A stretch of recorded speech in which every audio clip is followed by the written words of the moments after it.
Hello and welcome to Boatrek Live. My name is PJ. We're going to take a look at an article from TrekMovie.com.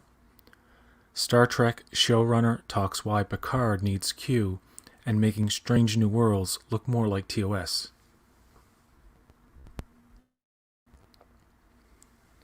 Last week on First Contact Day, we got a lot of news about the next season of Star Trek Picard, but many questions remain. And there really wasn't any news on the first season of Star Trek Strange New Worlds, which is also currently in production. Now the co-showrunner of both shows is filling in some gaps. Picard Season 2 is about connectedness, with some help from a different Q.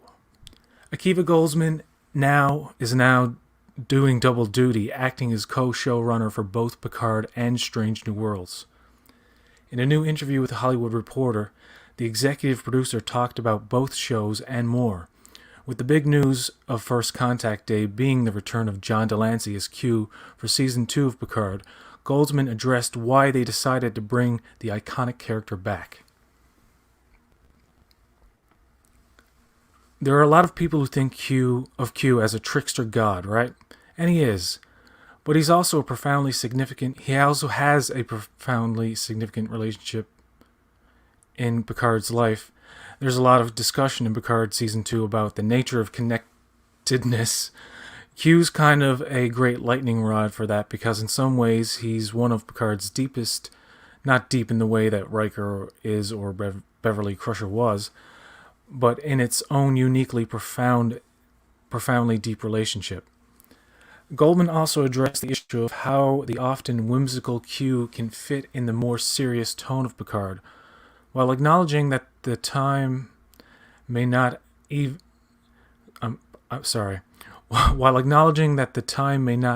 have any meaning to an immortal like Q. That time may not have any meaning to an immortal like Q. This is what happens when you do it live. The executive producer revealed Q will be treated like Jean-Luc Picard and other characters and reflect the decades that have passed. Okay.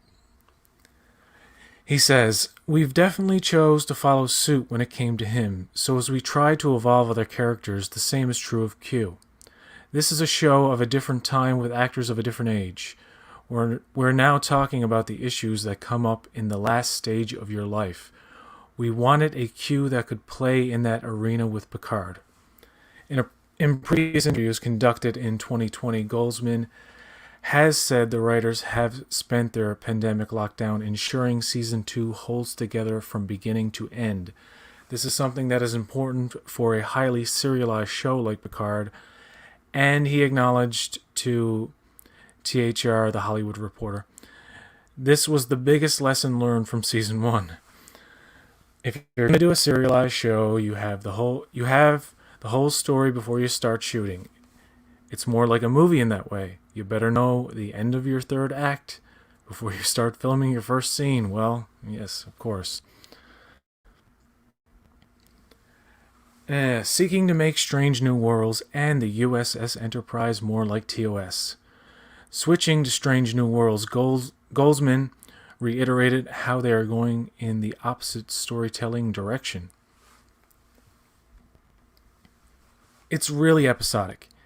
If you think back to the original series, it was a tonally more liberal, and I don't mean in terms of politics, but it could sort of be more fluid. Like sometimes Robert Bloch, I think that's how you pronounce it, would write a horror episode, or Harlan Ellison, who would have City on the Edge of Forever, which is hard sci-fi. Then there would be comedic episodes like Shore Leave or The Trouble with Tribbles. So co-showrunner Henry Alonzo Myers and myself are trying to serve that. Strange New Worlds is very much adventure of the week, but with serialized character arcs. Can I just say something about Henry Alonzo Myers? He's very, very passionate about this show, and he loves Star Trek like you wouldn't believe. So I have faith in that guy. Goldsman said this goal of aligning with TOS even extends to the look of the show, so they are making some changes from what was seen when Pike and the USS Enterprise were introduced in Season 2 of Star Trek Discovery and Short Treks. He says, the uniforms have been adjusted slightly.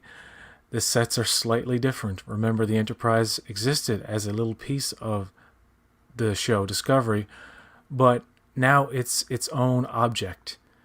When you close your eyes and think of the key sets and situations that you think of the original series, that's what we're looking to do.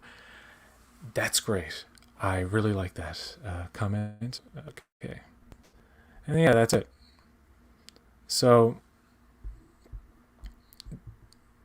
that's a great article, I think. I mean, I really like hearing this. This is more exciting to me than the First Contact Day stuff. Just especially the comment about the changing of the uniforms to make it look more TOS. And in the original Hollywood Reporter article, there was a little bit more where he talked about, we want to keep continuity, but we're going to change things to make it look more like TOS, and that's fine, and that's what I want. I would like adjustments to the uniforms. I would like them to look a little bit more like what they did in TOS. The shoulder pads and the kind of form-fitting.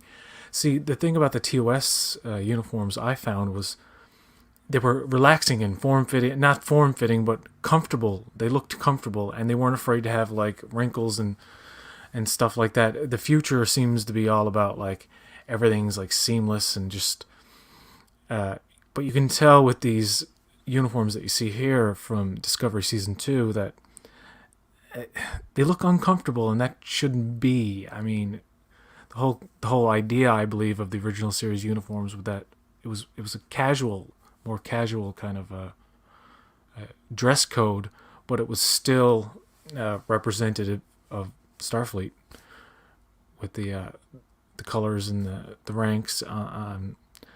But I don't mind so much now the look of these uniforms that we see here. But who knows what strange new worlds will bring, or what strange new worlds we'll see.